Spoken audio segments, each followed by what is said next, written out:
Finally हालात को देखते हुए, सिचुएशन को देखते हुए आज की जो ये वीडियो है, इस वीडियो के अंदर जिन पॉइंट्स को हमने कवर किया है और जिन पॉइंट्स के ऊपर आज की इस वीडियो में हम डिस्कस करने वाले हैं, मुझे लगता है कि अगर आप इन्वेस्टर्स हैं, चाहे म्यूचुअल फंड में हो या डायरेक्टली स्टॉक के अंदर हो, तो आपको हर हाल में ये वीडियो ज़रूर ही देखना चाहिए।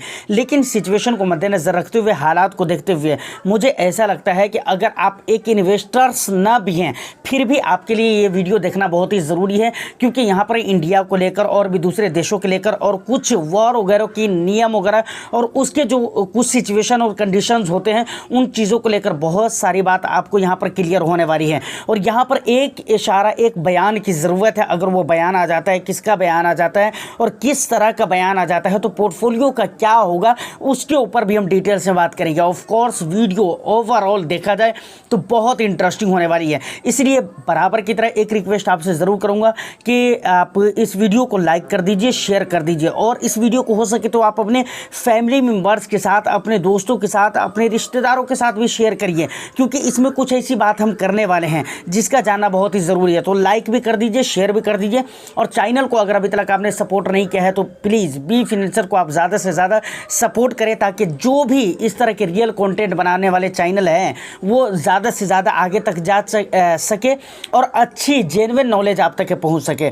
देखिए, सबसे पहले सर हम बात करेंगे आज की तारीख की। आज 7 मई है, जैसा कि मैंने आपको शुरू में ही बताया है। तो देखिए, आज का जो दिन है ये इंडिया के लिए बहुत ही इंपॉर्टेंट दिन है, क्योंकि यहाँ पर मॉक ड्रिल्स की बात हो रही है। गवर्नमेंट की तरफ से कह दिया गया है कि भाई मॉक ड्रिल्स वगैरह के बारे में लोगों को बताना है। अब यहाँ पर बहुत सारी चीज़ें हैं, क्या कुछ इसमें डरने वाली बात है? तो सबसे पहले मैं आपको क्लियर करना चाहूँगा कि देखिए, डरने वाली बात नहीं है। जब भी सिचुएशन कुछ गलत होते हैं, जब भी कुछ गलत चीज़ें क्रिएट होने लगती है, तो वहाँ पर मॉक ड्रिल वगैरह की बात होती है। जबकि उसके अंदर होता क्या है, सायरन वगैरह जो बजते हैं उसके बारे में ट्रेनिंग दी जाती है, सेफ्टी के बारे में बातें की जाती हैं कि सेफ्टी जोन कौन सा हो सकता है, कैसे आपको अपने आप को प्रोटेक्ट करना है। इसके अलावा इससे रिलेटेड बहुत सारी चीज़ें होती है जिसके बारे में आपको ट्रेनिंग दी जाती है, समझ रहे हैं ना। अब देखिए, ये ट्रेनिंग क्यों दी जा रही है, हाल फिलहाल में ये आपको बताने की ज़रूरत नहीं है। हमारे इंडिया और पाक के बीच में जो वॉर का जो एक सिचुएशन क्रिएट हो रहा है, उसकी वजह से ये सारी चीज़ें आपको देखने को मिल रही है, समझ रहे हैं ना। अब देखिए, एक चीज़ यहाँ पर आपको देखना पड़ेगा कि अगर ऐसा हो जाता है, मान कर चलिए कि अगर वॉर हो जाता है, मैंने इससे पहले की वीडियो में कहा था कि इंडिया और पाकिस्तान दोनों इस सिचुएशन में नहीं है कि वॉर करे, क्योंकि नुकसान दोनों के होने वाले हैं और ख़ास तौर से ज़्यादातर नुकसान हमारे इंडिया को होंगे, क्योंकि पाकिस्तान के पास ऑलरेडी वो कंगाली के रास्ते पर है भाई साहब, ऑलरेडी वो कंगाल हुआ पड़ा है। तो अब उसके लिए कुछ बचा नहीं है खोने के लिए, समझ रहे हैं ना। कहते ना कि भाई हमारे पास खोने के लिए कुछ है ही नहीं, वही वाली बात उसके साथ है। तो उसके लिए खोने के लिए कुछ है ही नहीं, लेकिन हमारे लिए तो है। हमारी इकोनॉमी है, हमारी जो चीज़ें हैं, ये सारी चीज़ें, हमारी अर्थव्यवस्था है, हमारी माईशत है, उसके अलावा माशियत है, उसके अलावा और भी बहुत सारी चीज़ें हैं जो हमारी इंडिया के लिए इम्पोर्टेंट है, और ये सारी चीज़ें जो हमारे खोने के लिए हैं। तो ये सारी बातें मैंने आपको कहा हुआ था, लेकिन अब ऐसा लगता है कि हो सकता है कभी भी ऐसा बयान आ सकता है। मैंने आपको कहा ना कि एक बयान की ज़रूरत है और बयान आते ही हो सकता है पोर्टफोलियो की मार्केट की धज्जियां उड़ जाए, और वो वही बयान है जो बयान गृह मंत्री की तरफ से आ सकता है और गृह मंत्रालय की तरफ से आ सकता है, या फिर प्रधानमंत्री प्राइम मिनिस्टर की तरफ से आ सकते हैं। हो सकता है वॉर को लेकर वो कह दे कि भाई अब तैयार हो जाओ, अब हम बिल्कुल रेडी है, अब वॉर होना ही है। इस तरह के अगर बयान आ जाते हैं तो यकीनन वहाँ पर दिक्कतें तो होंगी। लेकिन एक बात, अगर हो जाएंगी दिक्कत, तो क्या इसको हम क्या मानकर चलें? क्या ये पहली मर्तबा है? क्या इससे पहले नहीं हुआ है ऐसा? क्या तो बिल्कुल हुआ है। 1947-48 के अंदर हुआ है, उसके बाद 48 के बाद भी हुआ है, जंग आज़ादी के बाद भी हुआ है, जैसे 1965 वगैरह में भी हुआ है, 1964 में भी हुआ है। 1964 में जो युद्ध हुआ था वो हुआ था किसके साथ हुआ था? चीन के साथ हुआ था, जो हम हार गए थे। इंडिया उस वॉर को हार गया था, इंडिया उसमें जो है शिकस्त खा गया था। लेकिन उससे पहले 48 वगैरह या 47 वगैरह का जो था, जो कश्मीर के लिए हुआ था, तो वहाँ पर पाकिस्तान से हुआ था, तो वो हम जीत गए थे। उसके बाद 1971 में हुआ था, वो वाला वार भी हम पाकिस्तान से जीत गए थे। उसके बाद भी और भी कई सारे वार हुए जो हम हारे, कई मरतबा जीते। तो ये सारी चीज़ें चलती रही। लेकिन एक बात आप जब गौर करेंगे ना, एक बात, जब सारे युद्ध को लेकर शुरू से 1947-48 की बात करें, 1964 वगैरह की बात करें, तो बहुत सारे इंडाइसेस नहीं थे, मार्केट तो थे लेकिन बहुत सारे इंडाइसेस नहीं थे, इतने सारे डेटा नहीं मिल पाते, समझ रहे हैं ना।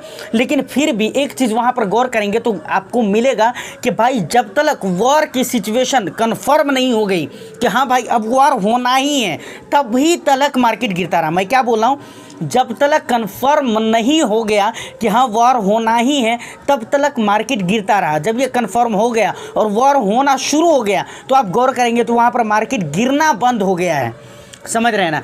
आज के मार्केट सिचुएशन की अगर मैं बात करूं तो आज भी देखिए मॉक ड्रिल वगैरह की बात हो रही है, लेकिन उसके बावजूद भी आप देखेंगे तो मार्केट के अंदर बहुत हद तक पॉजिटिविटी है, समझ रहे हैं, जो एक अच्छी बात है। लेकिन ये पॉजिटिविटी कब तक रहेगी ये कुछ भी नहीं कहा जा सकता है, क्योंकि इंडिया विक्स को देखेंगे तो वो भी पॉजिटिव जा रहा है, जबकि आदतन और अक्सर ऐसा नहीं होता है। जब इंडिया विक्स पॉजिटिव होता है तो मार्केट नेगेटिव, और मार्केट नेगेटिव तो इंडिया विक्स पॉजिटिव, ज़्यादातर तो ऐसे ही देखने को मिलते हैं।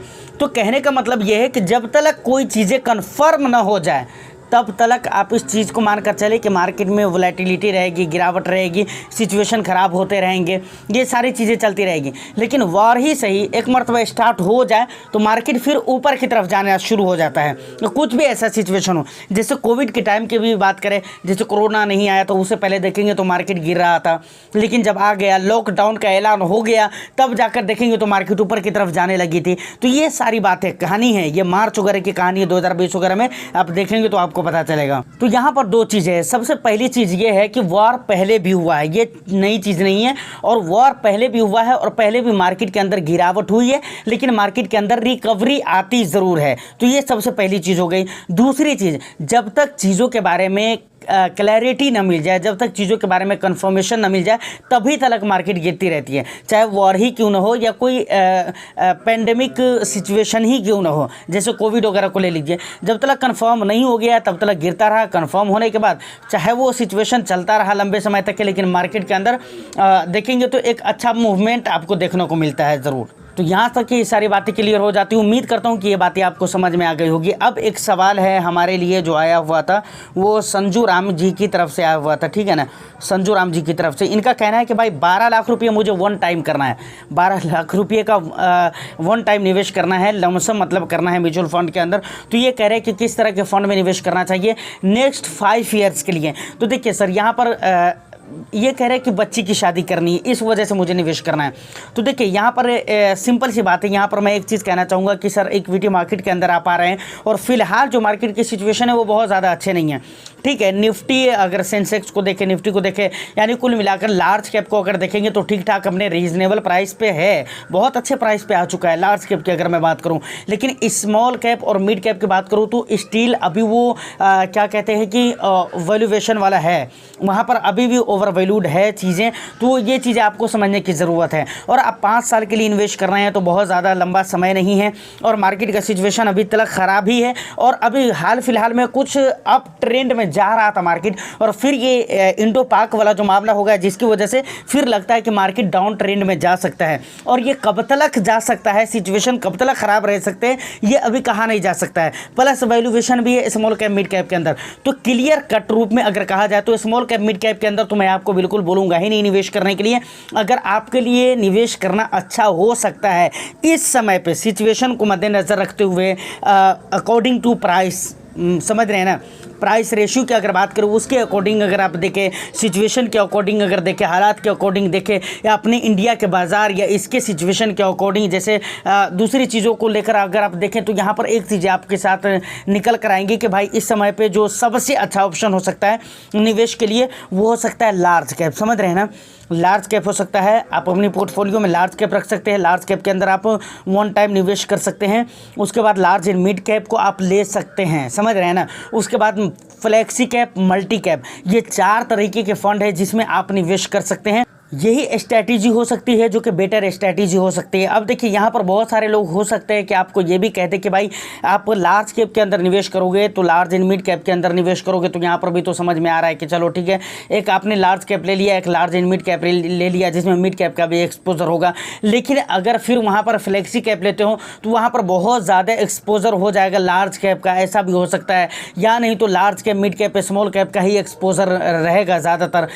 इन्हीं 3 जगहों पर निवेश किया किए जाएंगे पैसे। उसके बाद मल्टी कैप की अगर बात करें तो वहाँ पर भी large cap, mid cap, small cap के अंदर निवेश किए जाएंगे। तो कुल मिलाकर आपका जो एक्सपोजर होगा वो लार्ज कैप के अंदर ज़्यादा हो जाएगा। तो ये चीज़ें अच्छी नहीं होगी, यहाँ पर रिटर्न्स नहीं बन पाएगा। तो बिल्कुल इस चक्कर में आपको पढ़ने की ज़रूरत नहीं है, आपको इसी स्ट्रैटेजी के साथ निवेश करना है और यही स्ट्रैटेजी बिल्कुल परफेक्ट हो सकता है, समझ रहे हैं ना। हाँ ठीक है, बाद में अगर आपको ऐसा समझ में आएगा तो बाद में आप चेंजेस भी कर सकते हो कुछ, समझ रहे हैं। बाद में आपको लगेगा 6 महीने बाद अगर हालात सही हो जाते हैं तो एक आध मिड कैप भी आप ले सकते हैं, कोई दिक्कत वाली बात नहीं है। लेकिन फिलहाल के सिचुएशन के हिसाब से देखिए ना सर, फिलहाल के सिचुएशन के हिसाब से तो मुझे लगता है कि यही चीज़ें और यही स्ट्रैटेजी बिल्कुल वर्क करने वाली है और इसी स्ट्रैटेजी के साथ आपको इन्वेस्टमेंट करना चाहिए। वरना स्मॉल कैप और मिड कैप के अंदर अगर आप रिस्क लेना चाहेंगे तो मुझे लगता है कि यहाँ पर आपके नुकसान भी हो सकते हैं, क्योंकि आपके लिए बहुत सारा समय नहीं है आपके पास, बहुत सारा टाइम नहीं है आपके पास। तो इसका खास ख्याल रखना है, समझ रहे हैं ना। कम से कम एटलीस्ट 7 ईयर्स आपके पास होते हैं ना, कम से कम 7 ईयर्स। तो वहाँ पर मैं ये कह सकता था कि ठीक है, एक स्मॉल कैप भी ले लीजिए, एक मिड कैप भी ले लीजिए। और एक बात और भी कहूँगा कि 12 लाख रुपये का निवेश करना है तो मुझे लगता है कि बहुत इत्मीनान और बहुत पेशेंस के साथ आपको निवेश करने की ज़रूरत है।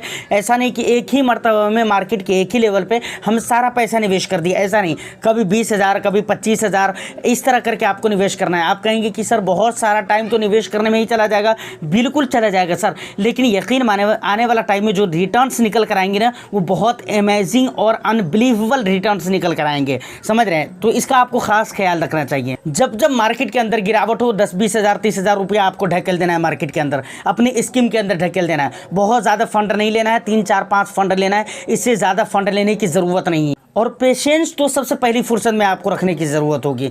ये सारी बातें हैं जिस पे आपको अमल करने की ज़रूरत है, जिसको इम्प्लीमेंट करने की ज़रूरत है। और यकीन माने कि आपके लिए एक परफेक्ट और अच्छा स्ट्रेटेजी साबित हो सकता है। उम्मीद करता हूँ कि जो बातें थी मैंने आपको बिल्कुल अच्छे से समझाने की कोशिश की है और आपको बिल्कुल वही एग्जैक्टली बातें समझ में आ गई हूँ जो मैं आपको समझाना चाह रहा हूँ। तो बस वीडियो को एक लाइक कर दीजिए, शेयर कर दीजिए। चैनल को अगर अभी तक आपने सब्सक्राइब नहीं किया तो चैनल को भी ज़रूर सब्सक्राइब कर ले, क्योंकि बी फाइनेंसर आपके सपोर्ट से ही यहाँ तक पहुँचा और आगे भी पहुँचेगा। मुझे उम्मीद है कि आप सपोर्ट करेंगे, तो ज़्यादा से ज़्यादा सपोर्ट करें। और इन तमाम तर मुद्दों पर आपका क्या कहना है, आप इन तमाम तर मुद्दों को लेकर कैसे सोचते हैं, आप मुझे अपने वैल्यूएबल फीडबैक के रूप में कमेंट सेक्शन में ज़रूर बताइएगा।